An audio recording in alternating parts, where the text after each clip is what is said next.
விஷயத்திலையும் உங்களுக்கு என்ன பிடிச்சதோ அதைத்தான் செய்ய சொன்னீங்க. நானும் செஞ்சேன். அதே மாதிரி என் கல்யாண விஷயத்திலையும் நீங்க சொல்லிட்டா என்னால தட்ட முடியாது. நான் மீறிட்டா உங்களால தாங்க முடியாது.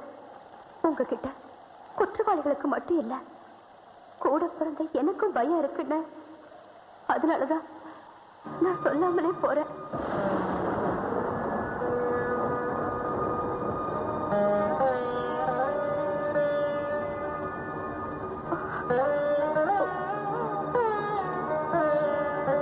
मंत्री महेश गुप्ता जी, मध्य मंत्री महेश गुप्ता जी, एंगल தலைவர் महेश गुप्ता जी, एंगल தலைவர் महेश गुप्ता जी, एंगल தலைவர் महेश गुप्ता जी, एंगल தலைவர் महेश गुप्ता जी.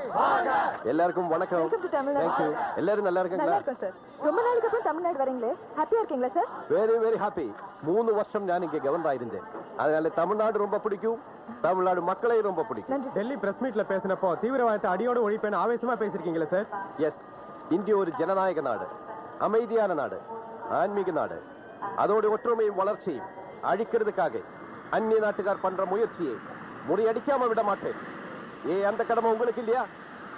இந்த மண்ணில பிறந்த ஒவ்வொருத்தருக்கும் இருக்கு. தீவிரவாதத்தை ஒழிக்கிறது அவ்வளவு ஈஸியா முடியற காரியமா சார்? மனுஷன் நினைச்சா முடியாத காரியம் இல்லைன்னு சொல்லுவாங்க. நான் மந்திரி, முடிக்க முடியாதா? தீவிரவாதிகளுக்கு நிறைய பேர் சப்போர்ட் பண்றாங்க சார். சில அரசியல் கட்சிகளே அவங்களுக்கு மறைமுகமா ஆதரவு கொடுக்கறாங்க. அது இந்த நாட்டோட தலையெழுத்து. இந்த மண்ணிலே பிறந்துட்டு இந்த மண்ணுக்கே துரோகம் பண்றவங்க யாரா இருந்தாலும் மந்திக்க கூடாது. நீங்க ஆயுதம் வாங்குறது கூட குறைக்க போறதா சொல்லிருக்கீங்களே சார்? எஸ், நம்ம நாட்டு வருமானத்திலே நிறைய பணம் ராணுவத்துக்கும் ஆயுதத்துக்கும் தான் செலவாகுது. தீவிரவாதத்தை ஒழிச்சிட்டு பக்கத்து நாடுகளோட ஃப்ரெண்ட்ஷிப் ஆயிருந்தா நமக்கு எதுக்கு ஆயுதம்? இந்திய ஏழை நாடு, புவர் பீப்புள்ஸ் தான் அதிகம் இருக்காங்க. அவங்களுக்கு ஆயுதம் முக்கியம் இல்லை, அரிசி தான் முக்கியம். நீங்க என்ன பர்பஸ்க்காக தமிழ்நாடு வந்திருக்கீங்க சார்? தீவிரவாதிகளை அரெஸ்ட் பண்ணி எந்தெந்த ஜெயிலில் வச்சிருக்காங்களோ அங்கெல்லாம் விசிட் கொடுத்துக்கிட்டு இருக்கேன். இங்க சென்ட்ரல் ஜெயில செக்யூரிட்டி கண்டிஷன்ஸ் எப்படி இருக்குதுன்னு பார்க்கறதுக்காக வந்திருக்கேன். உங்களை எல்லாம் சந்திச்சதுல ரொம்ப ரொம்ப சந்தோஷம். நன்றி. வரட்டுமா?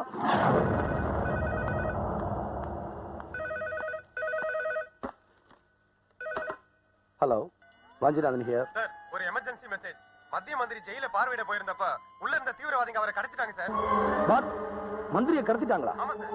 உடனே டிஜிபியை கான்டாக்ட் பண்ணி இமிடியேட்டா சிட்டில ரெட் அலர்ட் ஆர்டர் பண்ணுங்க.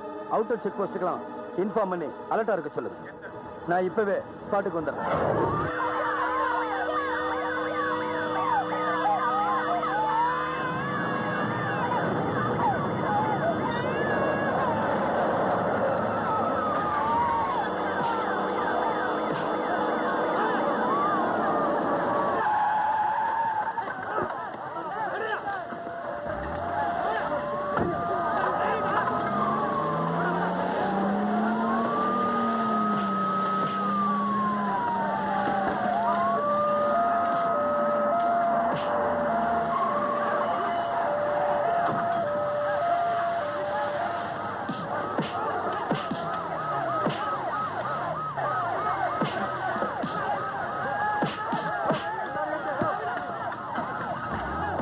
வாங்க வண்டி.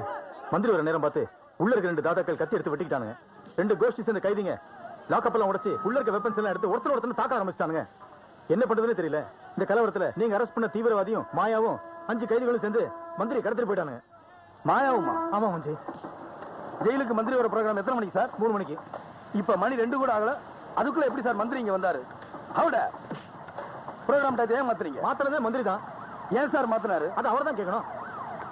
இங்க ஜெயிலர் யாரு? மாயா சார். ரவுடிகள் வெப்பன்ஸோட மோதிக்கிட்டதா சொல்றாரு. ஜெயிலுக்குள்ள எப்படி வெப்பன்ஸ் வந்தது சார்? அது வந்து சென்ட்ரல் மினிஸ்டர் வர்ற நேரத்துல எதுக்காக லாக்கப்ப திறந்து வச்சீங்க? பூட்டி தான் வைக்க சொல்லியிருந்தேன் சார். பூட்டி இல்லையா பூட்டலையா? மிஸ்டர் வாஞ்சி, இவரை எப்ப வேணாலும் விசாரிச்சுக்கலாம். நமக்கு அது முக்கியம் இல்ல. முதல்ல மந்திரியை காப்பாற்றணும். டிஜிபிக்கு தகவல் கொடுத்தாச்சா? அவருக்கு நெஞ்சு வலின்னு நேத்தே அப்போலோ ஹாஸ்பிட்டல் அட்மிட் ஆயிட்டாரு. சிஎம்க்கு மெசேஜ் கொடுத்தாச்சா? தமிழ்நாட்டில் இப்படி ஒரு சம்பவம் நடந்து போச்சுன்னு சொல்லி என்ன போன்லயே கடிக்கடின்னு கடிச்சாரு. ஜெயிலர், ஜெயிலை சுத்தி செக்யூரிட்டியை டைட் பண்ணுங்க. விசிட்டர்ஸ் யாரையும் உள்ள அலோ பண்ணாதீங்க. Yes sir. Okay sir. அடுத்து நாம என்ன பண்ணணும்னு ஹெட் குவார்டர்ஸ்ல போய் தெளிவா பேசிக்கலாம். வாங்க. குவார்டர்ஸ்க்கு எதுக்கு வாஞ்சி? கமான், ரொம்ப முக்கியம். வாங்க சார், வாங்க.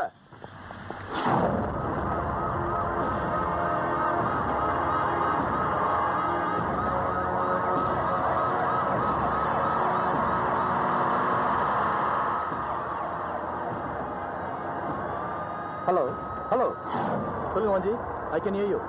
ஹலோ, உங்க வண்டியில பாம்பு இருக்கிறதா இன்ஃபர்மேஷன் வந்திருக்கு சார். What? என் வண்டியில பாமா? ஐயோ, பாமா? சார் உடனே வண்டி நிறுத்த சொல்லுங்க. வண்டி நிறுத்தியா? என் வண்டியில யாரு பாம்பு வச்சது? சார் பாம்பு அடிச்சுட்டு வந்துருங்க சார். பாம்பு அடிச்சா காரு சேர்ந்துல வெடிக்கும். கார் பணம் போயிட்டு போகுது சார், நீங்க வந்துருங்க சார். ஐயோ, அரசாங்கம் சொத்தாச்சு, என் மனசு தாங்காது. இப்ப நான் என்ன பண்றது? வெடிச்சிட போது, சீக்கிரம் வாங்க சார்.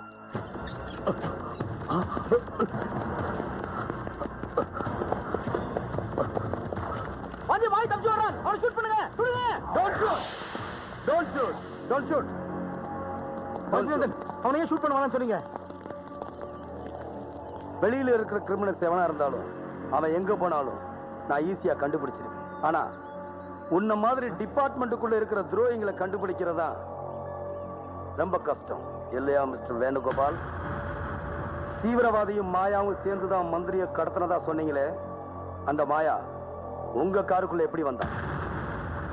நான் டியூட்டியில ஜாயின் பண்ணப்பவே உண்மையில நான் சந்தேகப்பட்டேன். ஆனா உன்னை நான் நம்புறதா நீ நம்பிட்ட, என்ன ஏமாத்துறதா நினைச்சு நீ ஏமாந்துட்ட. அரசாங்கத்துக்கிட்ட சம்பளம் வாங்கிட்டு அந்த தினப்புயல் சிதம்பரத்துக்கிட்ட அடிமையா இருக்க. நோ, எனக்கும் சிதம்பரத்துக்கு எந்த சம்பந்தமும்? அன்னைக்கு மீட்டிங்ல செல்போன் ஆன் பண்ணி வச்சது அவனுக்கு மெசேஜ் கொடுக்கறதுக்காகத்தான் எனக்கு தெரியும். இப்போ அவன் சொல்லித்தான் மத்திய மந்திரியை கடத்திருக்கீங்க. போலீஸ் டிபார்ட்மெண்ட்ல இருக்கிறவன் அரசாங்கத்துக்கு விசுவாசம் இல்லாம இருக்கிறது கொண்டாட்டி உபச்சாரம் பண்ண வச்சு சோறு சாப்பிடுற மாதிரி. உன்ன மாதிரி சோரம் போன அதிகாரிகள் இருக்கிறனால தான்டா இந்த நாட்டுல கிரிமினல்ஸ் உருவாகுறாங்க, ரவுடிகள் உருவாகுறாங்க, தாதாக்கள் உருவாகுறாங்க. அவங்க உருவாகாம இருக்கணும்னா உன்ன மாதிரி ஆளுங்க உயிரோட இருக்கக்கூடாது. இவன மாதிரி ஒரு குற்றவாளி அழிஞ்சா 1000 குற்றவாளி அழிஞ்ச மாதிரி வெளியே இருக்கிற குற்றவாளி வாழைமரம் மாதிரி ஈஸியா வெட்டி எரிஞ்சிடலாம். டிபார்ட்மெண்ட்டுக்குள்ள இருக்கிற குற்றவாளி ஆலமரம் மாதிரி அடிவேரோட வெட்டி சாய்க்கணும். அதான் என் policy, Vanchinathan policy. Am I correct?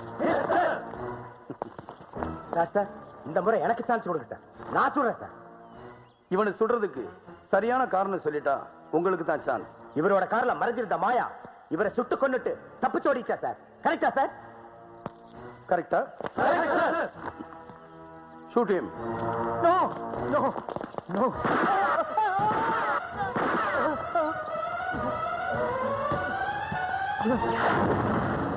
வணக்கம்.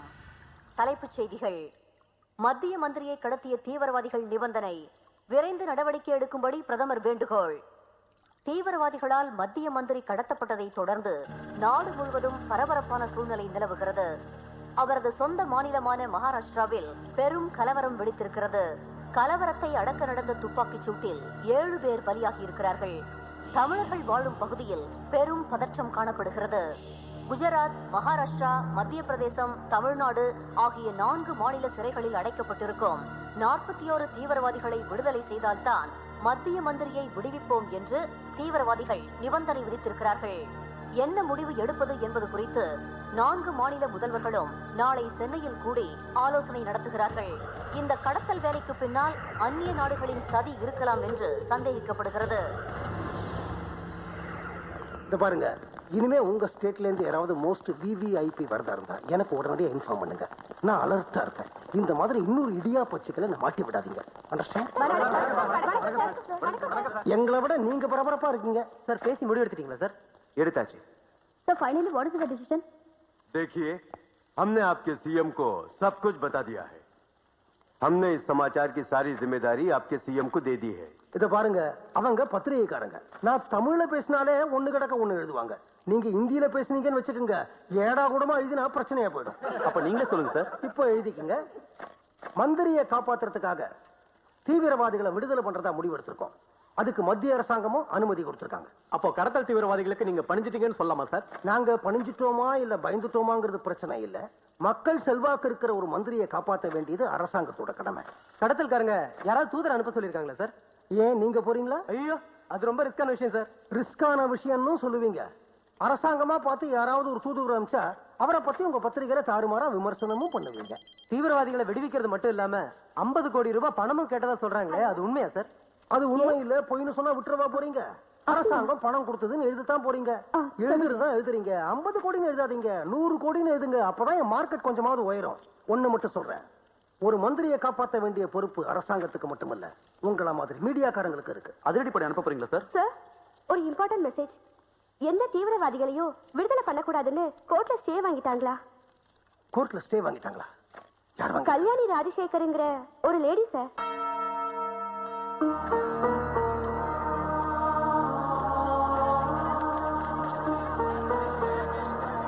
மேடம், இவர் சீஃப் செக்ரட்டரி, அவர் ஹோம் செக்ரட்டரி, அவர் மகாராஷ்டிரா போலீஸ் மந்திரி. இவங்க எல்லாம் எதுக்காக வந்திருக்காங்க?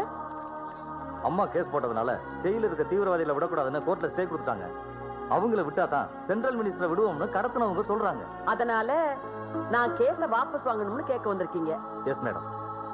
हमारा महाराष्ट्र चीफ मिनिस्टर आपसे मिलने के लिए आएंगे. உங்களை நேர்ல பாக்குறதுக்கு மகாராஷ்டிரா சீஃப் மினிஸ்டரே வரேன்னு சொல்லியிருக்காரம்மா. அம்மா, உங்க குடும்பத்துக்காக நாங்க என்ன உதவி வேணாலும் செய்ய தயாரா இருக்கோம். எத்தனை லட்சம் வேணும், இல்ல எத்தனை கோடி வேணும் சொல்லுங்க. நான் கேஸ் போட்டதுக்கு அப்புறம் தான் அதிகாரிகளும் அமைச்சர்களும் பதறி போய் ஓடியாந்திருக்கீங்க. மகாராஷ்டிரா முதலமைச்சரே என்ன நேர்ல பார்க்க வரேன்னு சொல்லியிருக்காரு. ஏன்னா உங்களுக்கு மத்திய மந்திரியை காப்பாத்தணும். இல்ல நீங்க விட சொல்ற தீவிரவாதிகளை பிடிக்கிற முயற்சியில தான் என் புருஷன் செத்தாரு. அவங்களோட துப்பாக்கி குண்டுக்கு பலியாயிட்டான் என் புள்ள செத்தான். பாருங்க,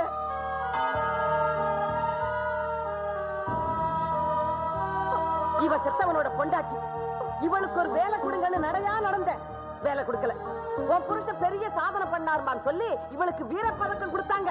அந்த வீரப்பதக்கம் இவளுக்கு சோறு போடுமா? இந்த பிள்ளைங்களை படிக்க வைக்குமா? என் பொண்ணு படிப்பை பாதியிலே நிறுத்திட்டு வேலைக்கு போறா. கல்யாணம் ஆகி இன்னொருத்த வீட்டுக்கு போயிட்டா எங்களை எல்லாம் காப்பாற்ற முடியாதுங்கிறதுக்காக கல்யாணமே பண்ணிக்காம இருக்கா. இன்னைக்கு வந்து கேக்குறீங்க உங்களுக்கு எத்தனை கோடி வேணும்னு. ஏன்னா உங்களுக்கு மந்திரியோட உயிர் முக்கியம். உங்களுக்கு மந்திரி உயிர் முக்கியம்னா எனக்கு என் புள்ள உயிர் முக்கியம். ஒரு கூலி வேலை பார்க்கறவனோட உயிர் கூட அவன் குடும்பத்துக்கு முக்கியம் ஐயா. ஆனா உங்களுக்கு விஐபிங்களோட உயிர் தான் உயிர். மத்தவங்க உயிரெல்லாம் இந்த பாருங்க ஐயா, நாட்டை கூறுபட நினைக்கிற எந்த தீவிரவாதிகளையும் அரசாங்கம் விட்டு வைக்க கூடாது. அதுக்காகத்தான் நான் கேஸ் போட்டேன். போட்ட கேஸ் போட்டதுதான். அது அதிகாரிகள் வந்து கேட்டாலும் வாபஸ் வாங்க மாட்டேன், அரசாங்கமே வந்து கேட்டாலும் வாபஸ் வாங்க மாட்டேன். பாருங்கம்மா, இந்த கேஸ நீங்க வாபஸ் வாங்கலன்னு வச்சுங்க, உங்க குடும்பம் பல விளைவுகளை சந்திக்க வேண்டி வரும். ஞாபகம் வச்சுங்க. யார மிரட்டுற? துப்பாக்கி குண்டுக்கே பயப்படாத பிள்ளைய பெற்றவனா? மிஸ்டர், எதையும் சந்திக்க துணிஞ்சுதான் நாங்க இந்த கேஸையே போட்டோம். எங்களுக்கு பாதுகாப்பு கொடுக்க கோர்ட் இருக்கு. இனிமே இது விஷயமா யாரும் இந்த வீட்டு வாசப்படி கூட மிதிக்காதீங்க. தயவு செஞ்சு போயிடுங்க. இதை வச்சே கட்சியில பெரிய ஆளாகணும்னு நினைச்சேன். ஒர்க் அவுட் ஆகலையே. போங்கய்யா. ஏயா, கடத்துறவன் வேற ஸ்டேட்ல வச்சு கடத்திட கூடாதா? தமிழ்நாட்டுக்கு வரும்போதுதான் கடத்தணுமா? வர்ற தலைவலி எல்லாம் தமிழ்நாட்டுக்கு தான் இல்ல, எனக்கு தான் வருது. அது என்னவோ மந்திரியை கடத்தினதே நான் தாங்கிற மாதிரி அவன் கேள்வி கேட்கறான், எங்கெங்கயோ அறிக்கை விடுறான். சரி, அந்த தீவிரவாதிகளை விடுதலை பண்ணலான்னு பார்த்தா அந்த அம்மா வேற கேஸ் போட்டு பிரச்சனையை உண்டு பண்ணிட்டாங்க. அவங்கள கேஸ் போட சொன்னது நான் தான் சார். அப்ப எனக்கு பிரச்சனையே நீதானா? நான் எப்பவுமே உங்களுக்கு பிரச்சனையா இருக்க மாட்டேன் சார். பிரச்சனையை தீர்க்கிறவனா இருப்பேன். பின்ன ஏன் கேஸ் போட சொன்ன? கேஸ் போடலனா தீவிரவாதிகளை விட்டுருப்பீங்க. மந்திரியை கடத்தினதுக்கு காரணம் யாருன்னு மக்களுக்கு தெரியாம போயிருக்கும். அப்படின்னா இதுக்கு யார் காரணம்னு உனக்கு தெரியுமா? தெரியும் சார். தினப்புயல் பத்திரிகை அதிபர் சிதம்பரம் சார். ஆமா சார். அவரை அரெஸ்ட் பண்றதுக்கு நீங்க அனுமதி கொடுக்கணும். யோ, ஏற்கனவே அந்த ஆள் அவன் பத்திரிகையில என்னை பத்தி தாறுமாறா எழுதிட்டு இருக்கான். என் ஆட்சி ஊழல் ஆட்சின்னு, நான் போடுற நல்ல திட்டங்கள்லாம் உருப்படி இல்லாத திட்டங்கள்னு எழுதுறான். சார், உங்களுக்கு வெற்றியை தேடி கொடுத்ததே உங்க தைரியமும் தன்னம்பிக்கையும் தான் சார். அதை நீங்க இழந்துடக்கூடாது. ஓ, எனக்கே அட்வைஸ் பண்றியா? உன் துணிச்சலை நினைச்சு எனக்கு ரொம்ப சந்தோஷமா இருக்கு. அதுக்கு பேர் துணிச்சல் இல்ல சார், இந்த தமிழ் மண் நல்லா இருக்கணுங்கிற வெறி சார். அந்த வெறி எனக்கு நிறைய இருக்கு. ஆனா எந்தவித ஆதாரமும் இல்லாம எப்படி சிதம்பரத்தை அரெஸ்ட் பண்ண முடியும்? என் மேல உங்களுக்கு நம்பிக்கை இருக்குல்ல சார்? எனக்கு மட்டும் இல்லையா, மக்களுக்கும் இருக்கு. இனிமே இந்த பிரச்சனைய நான் பாத்துக்கிறேன். கவனமா இரு சார்.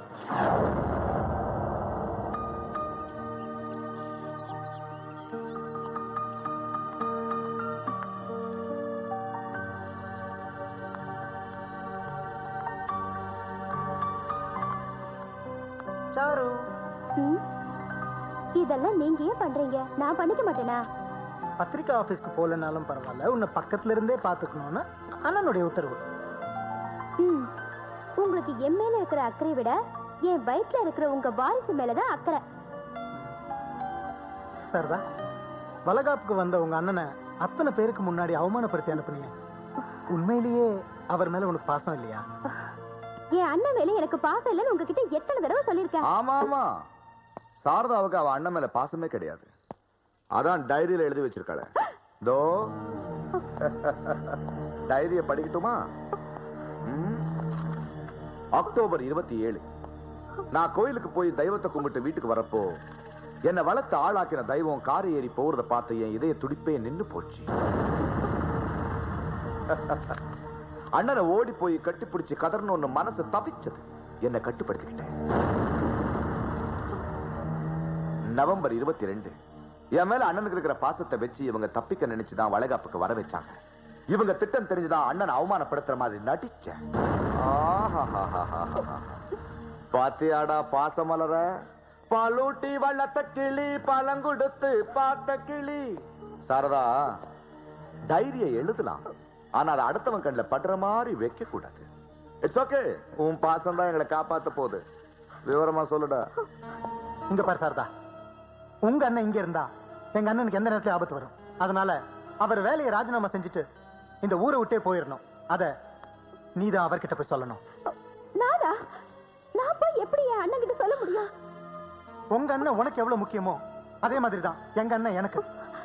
வெளி உலகத்தை பொறுத்த வரைக்கும் அவர் எப்படி வேணாலும் இருக்கலாம். என் மேல இருக்கிற பாசம் குறைஞ்சிடக்கூடாதுங்கிறதுக்காக இன்னைய வரைக்கும் அவர் கல்யாணம் கூட பண்ணிக்காம இருக்காரு. அவருக்கு ஒரு அவமானம்னா என்னால தாங்கிக்க முடியாது. என் அண்ணன் மனசுல இப்போ என் மேல வெறுப்பு தாங்க இருக்கும், பாசம் இருக்காது. நான் சொல்றது அவர் கேட்க மாட்டாரு. நியாயமா சொன்னா நீ கேட்க மாட்டேன்டா. அநியாயமா ஒரு காரியத்தை பண்ணிட்டோமா? என் தம்பி உனக்கு கொடுத்தது வெறும் ஜூஸ் இல்ல, உன்னையும் வயிற்றுக்குள்ள இருக்கிற குழந்தையும் கொஞ்சம் கொஞ்சமா கொல்ல போற விஷம்.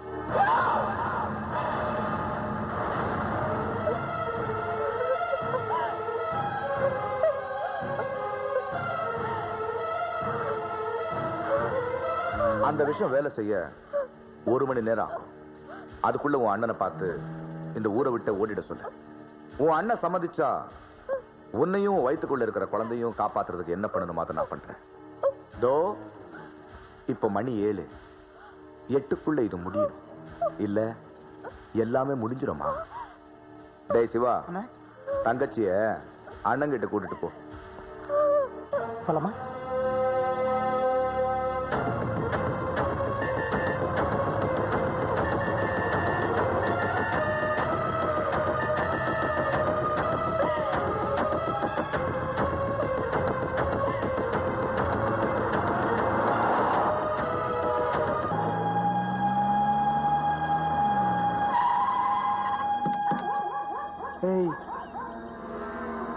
சீக்கிரம் போய் உங்க அண்ணன் கிட்ட சொல்லு.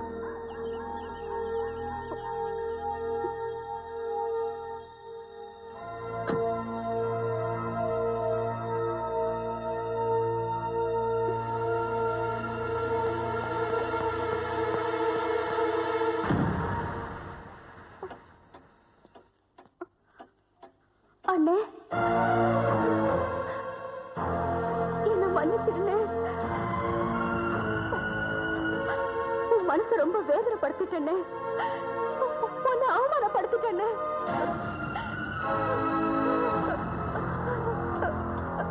கால வந்து மன்னிப்பு கேட்கணும்னு எத்தனையோ தடவை நினைச்சேன். எனக்கு தாலி கட்டினவன் நல்லவனா இருந்திருந்தா நீ எங்க இருந்தாலும் தேடி வந்திருப்ப. ஆனா அவனும் அவன் அண்ணனும் கொலகார பாவிங்கன்னு தெரிஞ்சதும் தொடிச்சு போயிட்டேனே. அதனாலதானே உன் முகத்துல முழுக்க எனக்கு தைரியம் வரல. உனக்கு என் மேல உள்ள பாசத்தை வச்சு அவங்க தப்பிச்சிருவாங்கன்னுதா நீ வளகாப்புக்கு வந்தப்போ உன்னை அவமானப்படுத்துற மாதிரி நடிச்ச. ஆனா சத்தியமா நான் உன்னை மறக்கல, பாசத்தை மறக்கல. என்ன வெறுத்துறாதண்ண, வெளியே போன்னு சொல்லிடாதண்ண.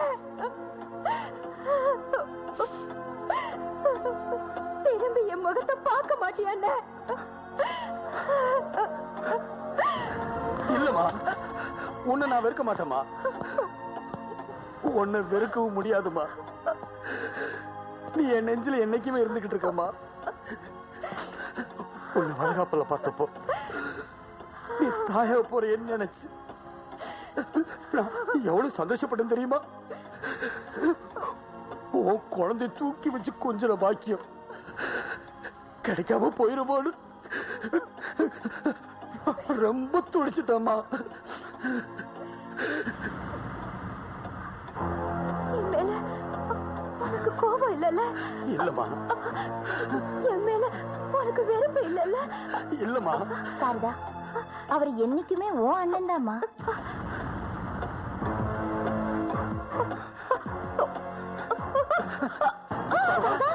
சரதா, சரதா, சரதா, எனக்காக ஒண்ணு பண்ணுவியா அண்ணன்? சொல்லுமா. நான் எது கேட்டாலும் செய்வியா? செய்யறமா, சொல்லுமா. இந்த ஊரை விட்டு போயிடாத அண்ணன். எனக்கு தாலி கட்ட பாவியும் அவன் அண்ணனும் இருக்கவே கூடாதல்ல. அவனுங்கள உயிரோட விடாத அண்ணன். சரதா, சரதா, நான் சாகுறப்போ வாஞ்சினாத தங்கச்சியாத சாகுறது என்னமா சொல்ற சரதா? அந்த பாவிங்க எனக்கு விஷத்தை கொடுத்துட்டாங்க. சரதா, சரதா, சரதா, உன் அண்ணனை பாருமா. சரதா, உன் அண்ணனை பாருமா. சரதா, சரதா, சரதா, சரதா, பாருமா. உங்க அண்ணனை பாருமா. சரதா, சரதா.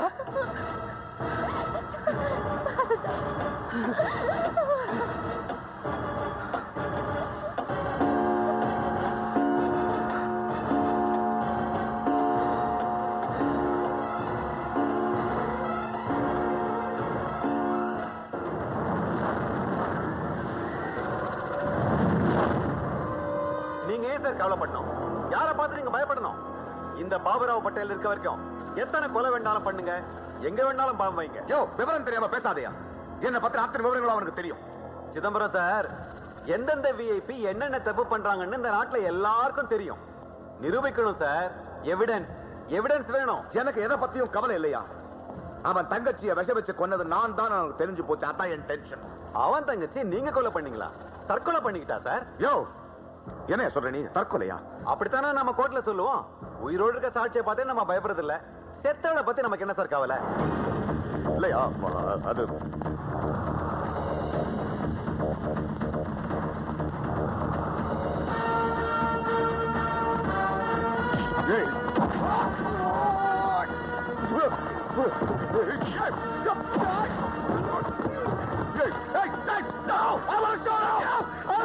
நாளைக்கு போது கண்ணையை தூக்குறீங்க. நீங்க சுட்டுட்டா பாபுராவ் பட்டேல் பவர் இவனுக்கு தெரியாம போயிடும். இங்க எதுக்கு வந்த? தினப்புயல் பத்திரிகை அதிபர் சிதம்பரத்தை அரெஸ்ட் பண்ண வந்திருக்கேன். உன் தங்கச்சி விஷம் வச்சு கொண்டாருன்னு சொல்றியா? நான் அப்படி சொல்ல மாட்டேன். என் தங்கச்சி தற்கொலை பண்ணிக்கிட்டா அப்படின்னு கோர்ட்ல சொல்லுவீங்க. நீங்க எப்படி சட்டத்தை வளர்ப்பீங்கன்னு எனக்கும் தெரியும். பின்ன எதுக்கு அரெஸ்ட் பண்ண வந்த? அதை உனக்கு சொல்ல வேண்டிய அவசியம் இல்லை. அரெஸ்ட் வாரண்ட் இருக்கா? ஷூட்டிங் ஆர்டரே இருக்கு.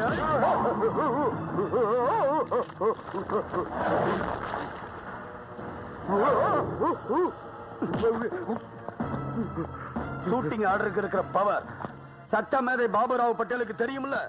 அரெஸ்ட் பண்றப்போ தப்பிக்க முயற்சி பண்ண அவனையும் சுடுவேன், காப்பாத்த முயற்சி பண்ண உன்னையும் சுடுவேன். நீ சுட்டா உன்னை கூண்டுல ஏத்த வேண்டாம்.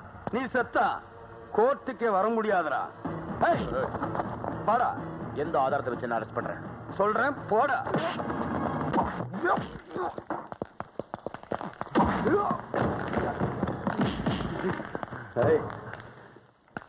என் தங்கச்சியை விஷம் வச்சு கொன்னையே, அதுக்காக உன்னை அரெஸ்ட் பண்ணல. அந்த வழி என்னால தாங்கிக்க முடியும். போலீஸ் டிபார்ட்மெண்ட்ல இருக்கிறவனுக்கு பாசம் பெருசு இல்லடா. ஆனா உன் பத்திரிக்கை ஃபங்க்ஷன்ல பிளாஸ்க்ல பாம் வச்சு இன்ஸ்பெக்டர் காதர்பாய் கொன்னையே, அதை என்னால பொறுத்துக்க முடியாதடா. அப்பவே உன்னை அரெஸ்ட் பண்ணிருப்பேன். ஆனா நீ யாருன்னு எனக்கு தெரிஞ்ச மாதிரி எல்லாருக்கும் தெரிய வைக்கணும். அதுக்காக தான் வெயிட் பண்ணேன். உன்ன மாதிரி துரோகிகள் இருக்கிறனால தான்டா டெல்லி செங்கோட்டைக்குள்ளேயே தீவிரவாதிகள் நுழைய முடியுது, நம்ம இந்தியனை சுட முடியுது. தாய் நாட்டை காட்டி கொடுக்கிறவனுக்கும் பால் கொடுத்த தாயோட மார்பை வெட்டி எறிகிறவனுக்கும் என்னடா வித்தியாசம்? எனக்கு இந்த தாய் சென்டிமெண்ட் தாய்நாடு சென்டிமெண்ட் எல்லாம் கிடையாது. நான் மேல வரணும்னா என்ன வேணாலும்.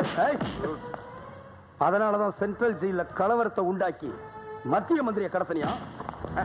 மத்திய மந்திரியை நான் கடத்தினா என்னையா கதை விடுற? என்ன என்ன ஆதாரம் இருக்கு உங்ககிட்ட? சுப்பிரமணிய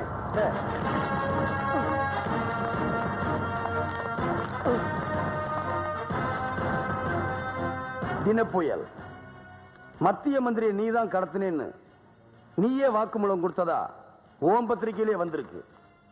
படிச்சு பார்.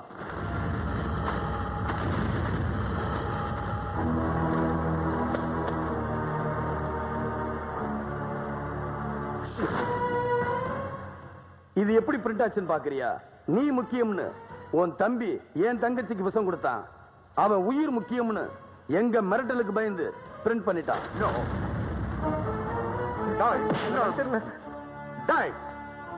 உன் இஷ்டத்துக்கு போய் பிரிண்ட் பண்ணிட்டா எல்லாம் உண்மை ஆயிடுமா? சுப்ரீம் கோர்ட் தீர்ப்பைய தப்புன்னு நீ மாத்தி எழுதுனா அதத்தான் உண்மைன்னு ஜனங்க நம்புவாங்க. அப்படி நீதான சொன்ன. நோ, நான் விட மாட்டேன். இதெல்லாம் நீ செஞ்ச மோசடின்னு ஜனங்களுக்கு தெரிய வைப்பேன். நீ உயிரோட இருந்தா தானே தெரிய வைப்ப. அரசியல்வாதியா இருந்தாலும் அதிகாரத்தில் இருந்தாலும் பெரிய பதவியில் இருந்தாலும், ஏன் தாய்நாட்டுக்கு துரோகம் செய்யறது பெத்த தாயா இருந்தாலும் விட மாட்டேன். அந்த உணர்வு எனக்கு மட்டுமில்லடா, ஒவ்வொரு இந்தியனுக்கு இருக்கணும். அவனை ஷூட் பண்ணுங்க.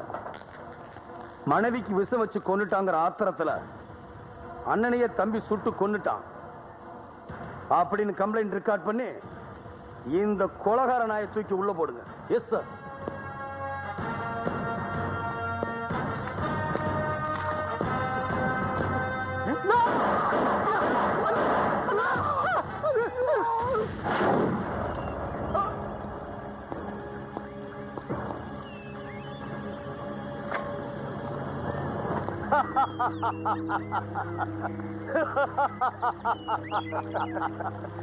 அந்த போட்டோவை அரசாங்கத்துக்கு அனுப்பணும். அதை பார்த்து அவங்க ஆடி போகணும். நம்ம ஆளுங்களை உடனே ரிலீஸ் பண்ணணும். எஸ், நமஸ்தே ஜி. நாங்க ரொம்ப சௌக்கியமா இருக்கு. கோர்ட்டு தீர்ப்பை பற்றி கவலைப்பட வேணாம். தீவிரவாதிகளை ரிலீஸ் பண்ற வரைக்கும் கலாட்டை பண்ணிக்கிட்டே இருக்கணும். கட்சிக்காரங்களை தூண்டிவிட்டு நாட்டிலே அமைதியே இல்லாம ஆக்கணும். அமீர் கான், நீ நிஜமாவே என்ன கடத்திக்கிட்டு வந்திருக்கேன்னு நாட்டுல எல்லாரும் நினைச்சுக்கிட்டு இருக்காங்க. சிதம்பரம் நானும் பண்ற டிராமான்னு ஜனங்களுக்கும் தெரியாது, கவர்மெண்ட்டுக்கும் தெரியாது. டுடே ஸ்பெஷல் மான்கரி.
Could you answer my question, sir?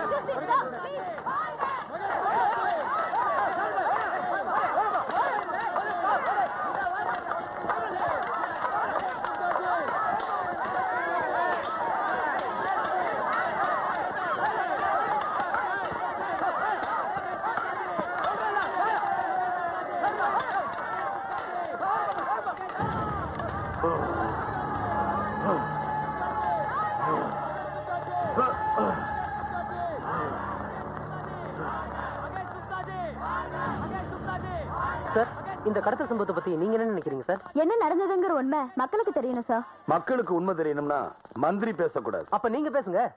நானும் பேசக்கூடாது. வேற யார் சார் பேசணும்? காட்டுக்குள்ள இருக்கும்போது தான் குழப்பம், இப்பவும் குழப்பமா?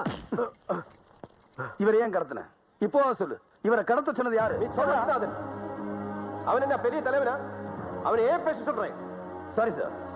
ஏய், இவனை கொண்டு போங்க, நம்ம இடத்துல வச்சு விசாரி. நில்லுங்கய்யா, இவங்கிட்ட என்ன விசாரணை பண்ண போறீங்க?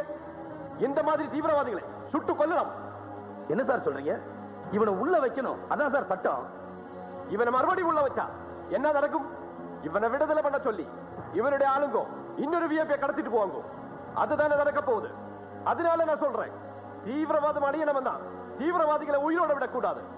அந்த நல்ல காரியத்தை நானே தொடங்கி வைக்கிறேன். இந்த துரோகியை மக்கள் முன்னாடியே சொல்றேன். பாத்தியா, இவருக்கு மக்கள் செல்வாக்கு இருக்குங்கிற தைரியத்துல உன்னை இந்த இடத்துல சுட முடிவு பண்ணிட்டாரு.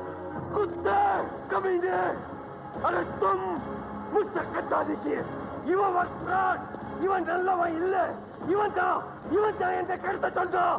இவன் போய் சொல்றான், நம்பாதுக்கோ. மந்திரி சார், இனி நீங்க ஏமாத்த முடியாது சார். நீங்க ஒரு மத்திய மந்திரியா இருந்தும் உணர்ச்சி வசப்பட்டு துப்பாக்கி தூக்கி இவனை சுட போனீங்களே, எதுக்கு சார்? இவன் உங்களை காட்டி கொடுத்துருவான், அதனால தானே. இது கடத்தல் இல்ல. நீங்களும் தினப்புயல் அதிபர் சிதம்பரமும் சேர்ந்து நடத்துற நாடகங்கிறது மக்களுக்கு தெரிஞ்சு போயிடும், அதனால தானே.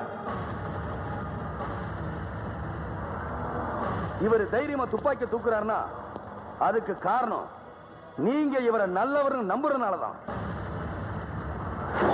அந்த தைரியத்துலதான் இவன மாதிரி அரசியல்வாதிங்க தைரியமா தப்பு பண்றாங்க. இந்த நாட்டுல லஞ்ச ஊழலை மட்டும் இவங்க வளர்த்து விடல, தீவிரவாதிகளை வளர்த்து விடுறதும் இவங்க தான். இவங்க நினைச்சா ஒரு தீவிரவாதி கூட நம்ம நாட்டுல இருக்க முடியுமா, நடமாட முடியுமா? நம்ம தேசத்தை வேற எவனுக்கும் அடகு வைக்கிறதுக்காக அலையிற அடிமை நாய்ங்க இவனுங்க. அதுக்காகத்தான் இவனுங்க ஜாதி பிரச்சனை தூண்டி விடுறாங்க, மத பிரச்சனை தூண்டி விடுறாங்க. அந்த பொறியிலிருந்து உருவாக்குற நெருப்பு தான் தீவிரவாதம். அந்த தீவிரவாதத்தை உருவாக்குற இவனை விடலாமா?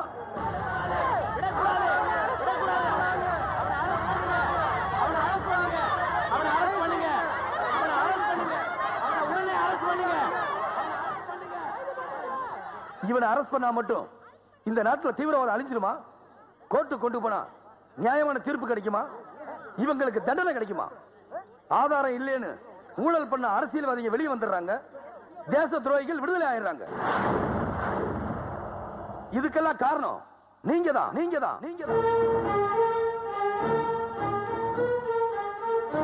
உங்க ஓட்டுரிமை யாரும் சரியா பயன்படுத்துறது இல்ல. 100க்கு 50 பேர் தான் ஓட்டு போடுறீங்க. அப்படி போடுறவங்களும் இவன மாதிரி அயோக்கியனை தான் தேர்ந்தெடுக்கிறீங்க. இந்த மாதிரி துரோகிகளை கட்சியை விட்டு விளக்குனா எந்த கட்சிக்கு போனாலும் சேர்த்துக்கிறதுக்கு எல்லா கட்சிகளுமே தயாரா இருக்காங்க. ஏன்னா மறுபடியும் அவங்களுக்கு ஓட்டு போட நீங்க தயாரா இருக்கீங்க. நம்ம நாட்டு ராணுவத்துக்கு வாங்கின ஆயுதங்களை தீவிரவாதிகளுக்கு வித்ததை இவன் தான். அதை மறைக்க ஆயுத கிடங்குகளை பாம்பு வச்சு அழிச்சதும் இவன் தான். நம்ம நாடு அமைதியா இருக்கணும்னா, தீவிரவாதம் ஒழியணும்னா இந்த மாதிரி பாவிங்க உயிரோட இருக்கவே கூடாது. தப்புக்கு தீர்வு விசாரணை இல்ல, தண்டனை. அதை நீங்களே முடிவு பண்ணுங்க.